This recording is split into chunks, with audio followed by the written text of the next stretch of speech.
What is your mission at Aspen? What do you want to do there?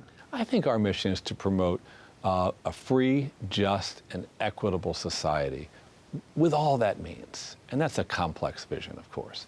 To me, it means a working democracy, a fantastic economy, and a sense of opportunity and possibility and optimism that it affects the young because it's held by their elders.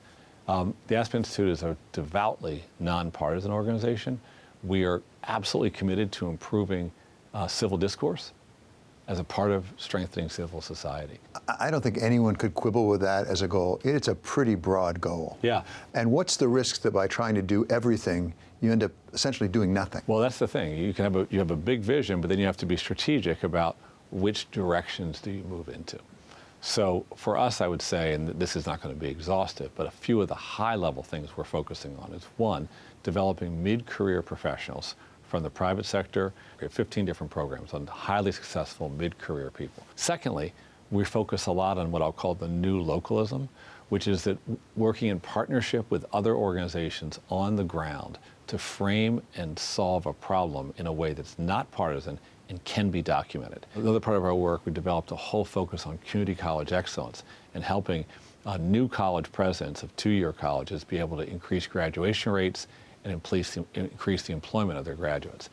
So the new localism, to me, is about confident, practical problem solving, important, demonstrable, non-political. There tends to be a duality, two poles in the United States. Yeah.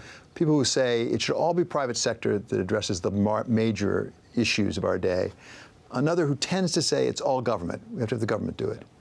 Where do you see the line being drawn? You know, I kind of go back to that famous line from President Clinton's inauguration, State of the Union in '94 or so, the era of big government is over. And I tend to think that the best solutions come from local communities and they involve growing economic and educational opportunity.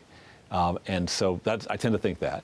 And then that where there needs to be a safety net is around vulnerable people and their lives. And so while it's important that government provides a safety net for families, they also need to, I believe, stay out of the way of key parental and local decisions, which can include things like the curriculum in a school, or how does a family talk with their children about risk behavior. One of the things the Aspen Institute is all about is supporting real discourse, real honest discourse, so that people can hash out these kinds of questions given the particular circumstance that they're in. Because at the end of the day, it's not about the writing of a rule, but the building of a goodwill among all people, and that takes discourse and the sharing of ideas around problem solving.